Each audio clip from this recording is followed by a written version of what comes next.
안녕하세요. S버프입니다. 프로토 승부식 58회차 주말 K리그 1 14라운드 6경기입니다. 수원은 김병수 감독 체제에서 드디어 승리를 거뒀는데 하필 이번 맞대결 상대가 1위 팀 울산이죠. 전북은 라스를 향한 이 복수의 칼날을 갈고 있을 겁니다. 첫 번째 경기 인천과 광주의 경기인데 어찌 보면 이 경기 단두대 매치가 될 수도 있습니다. 첫 번째 홈팀 인천, 저희 예측과 달리 굉장히 수비적인 운영으로 들고 나오면서 전북을 잘 틀어막으면서 무승부를 거뒀죠. 에런데스 원투브로 나선 인천이었는데 이 좌우에 김보석과 이명주를 배치를 했습니다. 근데 공격적인 효율이 별로 좀 안 좋았던 그런 경기였죠. 수비적인 대처는 굉장히 잘 된 인천이었습니다. 상대 원톱 이 하파실바를 굉장히 잘 묶어냈어요.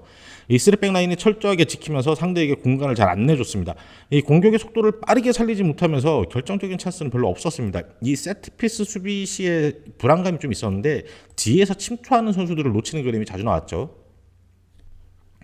시즌 초에 비해서 경기력이 떨어진 인천입니다. 이 득점력만 떨어진 게 아니라 전체적인 경기력이 많이 떨어져 있죠. 이 천성훈이라는 확실한 해결사가 있긴 한데 이 선수의 복귀까지 이 답답한 경기는 좀 계속될 것 같아요. 이 공격이 올라갔었을 때 마무리를 짓지 못하니까 계속 뒤로 몰리는 그런 인천의 경기였죠. 원정팀 광주, 저희 예측과 달리 대구 상대로 우세한 경기를 점유율이 거의 7대3 그 이상이었죠. 그랬는데도 결국 골문을 열지 못하고 역습에 2실점하면서 패하고 말았습니다. 이 김경민 골키퍼는 복귀를 했고 전형적인 4-4-2로 나서긴 했습니다. 6탄박으로 막아서는 대구 수비에 굉장히 고전했죠. 이 풀백들의 오버래핑, 미드필더들의 공격 가담까지 다 좋았는데 이 마무리 슈팅이 상대 골문을 제끼질 못했습니다. 이 상대 박스 인근까지는 깔끔하게 올라가는데 여기서 뭔가 산드로나 호율 이런 선수들이 해결을 해주질 못했습니다. 이 선수들이 상대 수비를 끌고 나오면서 뭐 공간을 만들어주기라도 해야 중거리 슈팅이라도 들어갈 텐데 굉장히 수비적으로 나선 이 대구의 그 촘촘한 수비 라인을 뚫어내지 못했죠. 이 역습에 2실점한 부분, 이거는 좀 광주가 되짚어봐야 될 문제고, 이정효 감독도 인터뷰를 통해서 역습이 실패했을 때 수비적인 대처, 이런 플랜 B를 준비하겠다라고 언급을 하기도 했죠. 어느 정도 현실과 좀 타협이 필요할 광주입니다. 이 자칫 무승이 더 길어진다고 하면은 광주에게 또 위기가 찾아올 수가 있겠죠. 두 팀은 지난 4라운드 맞대결에서 광주가 무려 5대0 대승을 거뒀었죠. 근데 이날 경기에서는 한 가지 변곡점이 있었는데 전반 막판 이 인천의 에르난데스가 PK를 획득을 했는데 그때 당시 이제 2대0 상황이었거든요.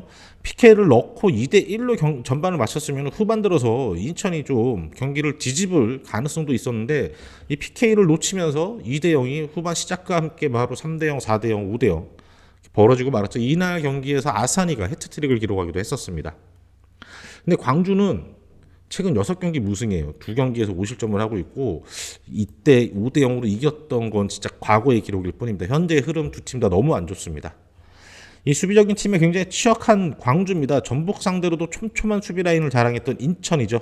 무승 행진의 두 팀 굉장히 조심스럽고 보수적인 운영이 좀 예상이 되죠. 이번 경기는 무승부, 마이너스 핸디를 받게 되면 핸디 패가 되겠죠. 언더, 이 경기는 언더 확률이 굉장히 높아 보이는 그런 경기가 될 것 같습니다. 다음 경기 서울과 제주의 경기인데요. 2위 서울과 3위 제주 승점이 같습니다. 이번 경기를 통해서 순위가 뒤바뀔 수도 있죠. 먼저 홈팀 서울은 저희 예측처럼 울산 원정에서 패하긴 했지만 굉장히 잘 싸운 젖잘싸였죠. 굉장히 잘 싸운 경기였습니다. 아쉽게 2대3으로 패했죠. 이 5-2-3 형태로 수비적으로 나섰고 점유하는 스타일을 고수를 했습니다. 이 서울만의 스타일을 울산 상대로 고수를 했죠. 이 측면이 뚫리면서 전반 이른 실점을 허용하긴 했는데 그래도 점유율을 높게 가져가는 자기들의 축구 스타일을 고수를 했습니다. 후반 4명을 동시에 교체를 하면서 변화를 줬고 이 교체하고 나서 얼마 안 있어서 김신진 선수가 이 동쪽골을 성공을 시켰죠. 상대 외국인 공격수 이 바코를 박스 안에서 못 막으면서 2실점을 했는데 이거는 서울 수비가 못했다라기보다는 그냥 바코가 어나더 레벨의 그냥 기량을 보였던 그런 모습이었죠. 이 경기는 패했지만 후반 경기력과 짜임새는 서울이 울산을 압도했던 그런 모습이었습니다. 근데 이날 그 심판 판정이 항의하다가 이 안익수 감독이 퇴장을 당해서 이번 경기 벤치에 앉을 수는 없습니다. 기성용과 나상호의 이 선수들이 풀타임 뛸 수 있는지가 관건인데 이 경기력이 좋긴 했지만 운이 없었던 울산 원정길이었죠. 원정팀 제주입니다. 저희 예측과 달리 이 수원FC 원정에서 무려 5대0 대승을 거뒀습니다. 라스도 잘 묶어냈고 오히려 공격적인 전개로 수원FC의 약한 고리를 잘 뚫어냈죠. 전반 11분 만에 이 U22 선수들을 빼고 선수 교체하면서 베스트 멤버를 오랜 시간 운영을 했습니다. 이 임채민이 얻어낸 PK를 서진수가 전반 막판 성공시키면서 앞서갔고, 이 역습 시 순간적인 숫자를 늘리면서 경기 주도권을 잡아갔죠. 이 세트피스, 역습, 패턴 플레이 굉장히 다양한 루트로 득점을 다 성공시켰습니다. 후반 중반 이후 상대가 완전히 무너져 내렸습니다. 이 완승을 거뒀던 제주의 원정이었죠. 어느덧 5연승입니다. 이게 운이 아닌, 운이 다른 경기들도 있었는데 이렇게 되면 실력이 돼버린 거죠. 중원의 짜임새와 윙어들의 활약이 뛰어난 제주였습니다. 두 팀은 지난 4라운드 맞대결에서 서울이 최철원 골키퍼의 아찔한 실수로 이 경기 막판 실점을 하면서 1대1 무승부로 끝날 뻔했지만, 이 후반 추가 시간에 막바지 이 팔로세비치의 극장골로 서울이 2대1로 승리를 거뒀었죠. 어느새 스쿼드가 굉장히 두터워진 서울입니다. 중원 싸움에서 제주가 굉장히 치열하게 엎치락뒤치락할 경기가 예상이 되죠. 측면 수비수들의 집중력에서 판가름이 날 경기입니다. 어떻게 보면 이 나상호 선수를 막아내느냐, 나상호에게 뚫리느냐의 싸움이 될 것 같은 그런 경기가 되겠죠. 그래서 이 경기 서울의 승, 핸디, 무, 오버 이렇게 추천을 드립니다. 다음 경기 대전과 대구의 경기인데요. 세징야 선수가 복귀각이 잡혔다라는 보도가 있었습니다. 홈팀 대전, 저희 예측처럼 포항 원정에서 2대3으로 패하긴 했는데, 대전 경기력 만만치 않았습니다. 포항 상대로도 후반 추가 시간 직전에 경기 종료 직전에 실점을 했으니까 2대2로 잘 막아내고 올 수도 있었던 아쉬운 경기였죠. 이 레안드로와 유광현 투톱으로 나섰는데, 라인을 올릴 포항이 뒷공간을 노리려는 아마 의도적인 그런 선발 명단이었던 것 같고, 또 티아고 선수의 폼도 별로 좋지 않았기 때문에 이런 투톱 체제를 들고 나왔던 것 같아요. 이 레안드로 선수가 이 대전이 준비했던 대로 라인 올린 포항의 뒷공간을 완벽한 역습 찬스가 전반 한 중반쯤에 나왔는데, 이 상대 수비 2명 달고 막 달려 들어가서 슈팅까지 때렸는데 이게 아쉽게 골문을 벗어났죠. 이게 아마 이날 대전이 준비했던 패턴이 가장 완벽하게 드러났던 장면이었던 것 같아요. 이 라인 내리면서 수비적으로 운영을 했는데 상대 공격 숫자가 늘어나다 보니까 결국에는 마크해야 될 선수가 늘어나면서 실점하고 말았죠.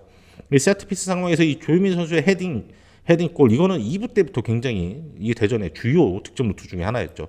이 전병관 선수의 벼락 같은 중거 슈팅 굉장히 일품이었습니다.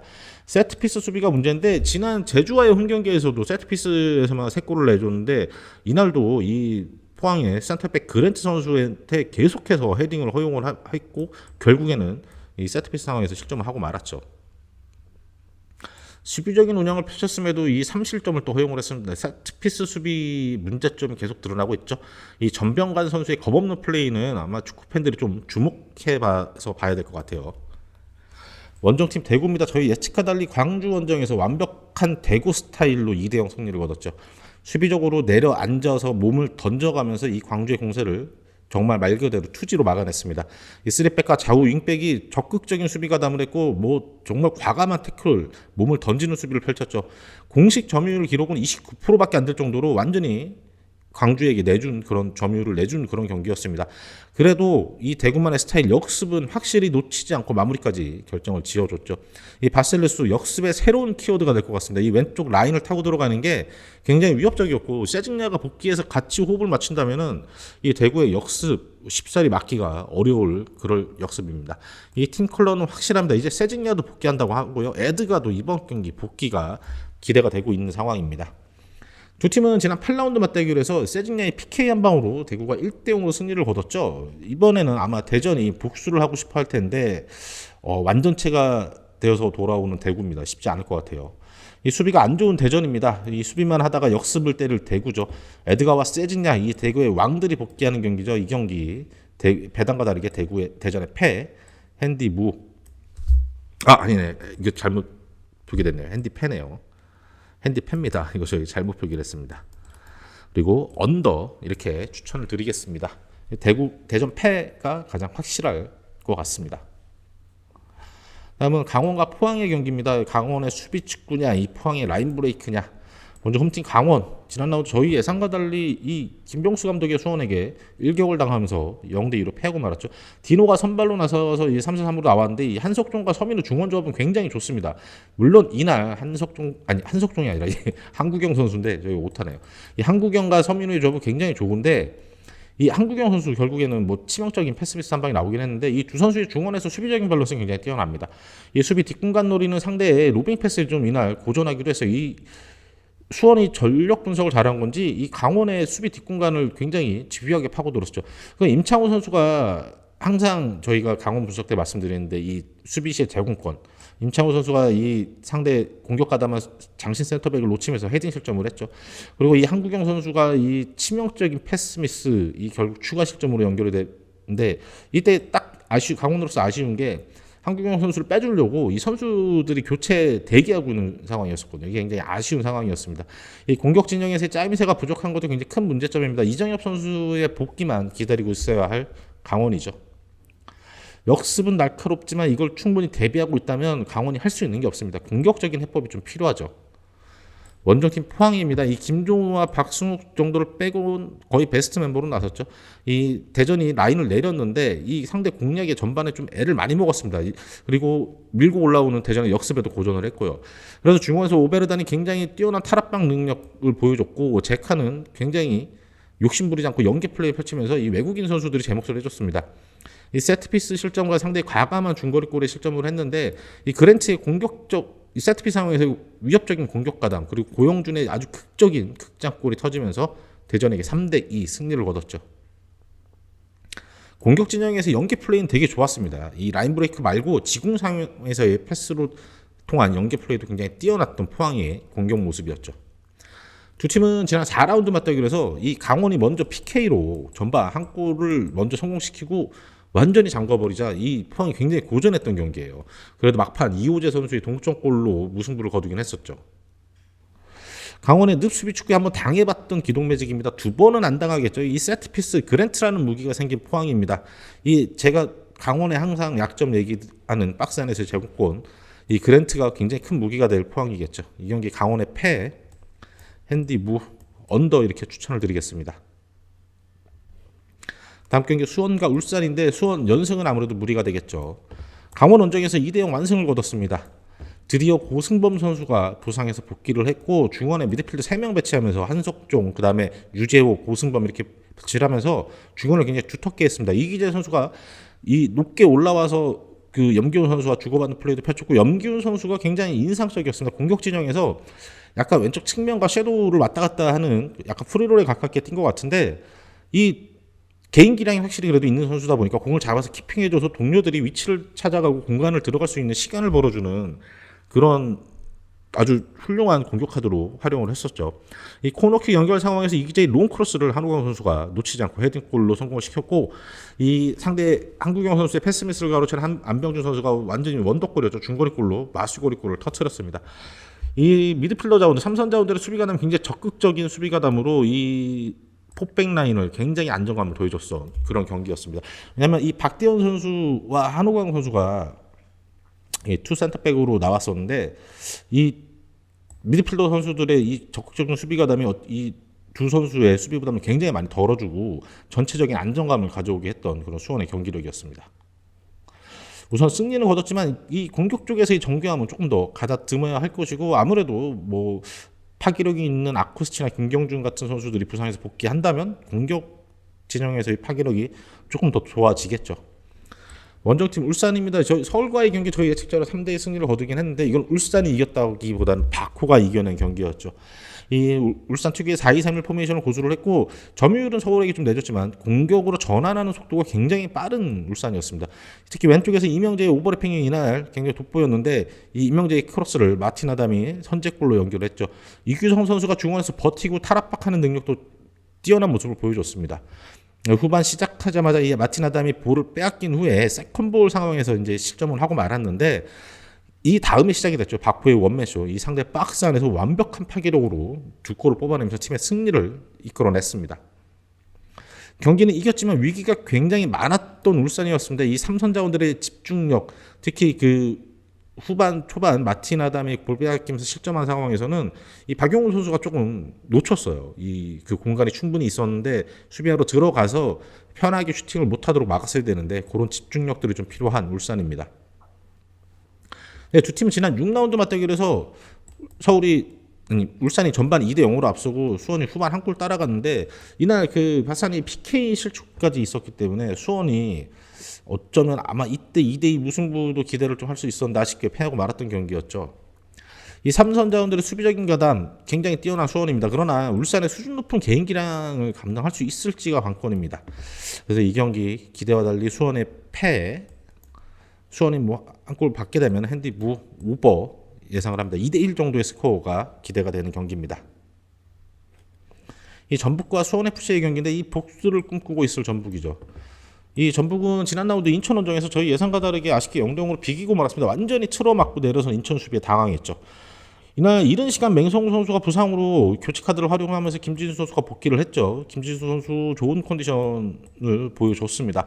이 하파실바가 상대의 이투 센터백에 묶이면서 공격적으로 굉장히 고전했던 전북입니다.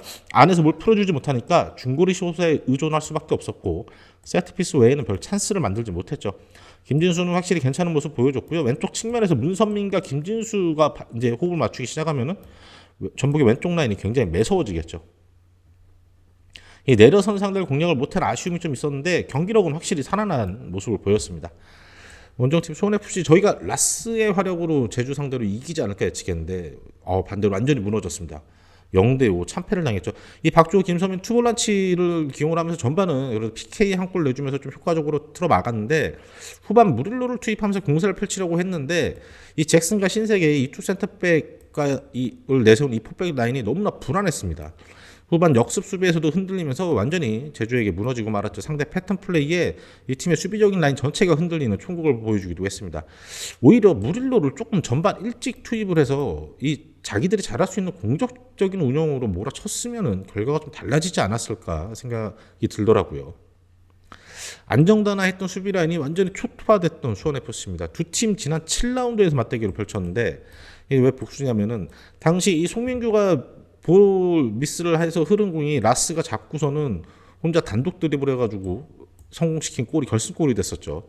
그래서 아마 전북은 굉장히 갚아주고 싶은 승리일 겁니다. 이 수비 라인 흔들린 수원FC의 대비책이 있을지 모르겠습니다. 이 왼쪽 라인이 살아날 전북이죠. 라스에게 다양한 빚을 되갚아주려고 할 경기입니다. 이 경기 전북의 승, 핸디 승, 언더 한 2대0 정도 이렇게 추천을 드리겠습니다. 투표 추천입니다. 서울과 제주의 경기 서울의 승 추천드리고요. 강원과 포항 이것도 강원의 패, 그다음에 전북과 수원의 전북의 승 이렇게 세 경기 추천드리겠습니다. 6.1배고요. 58회차 K리그 1 영상은 여기서 마치도록 하겠습니다. 저희 거 참고하셔서 여러분들 좋은 결과 있으시길 기대하겠고 저희는 또 다음 주 다른 분석 영상들로 찾아뵙도록 하겠습니다.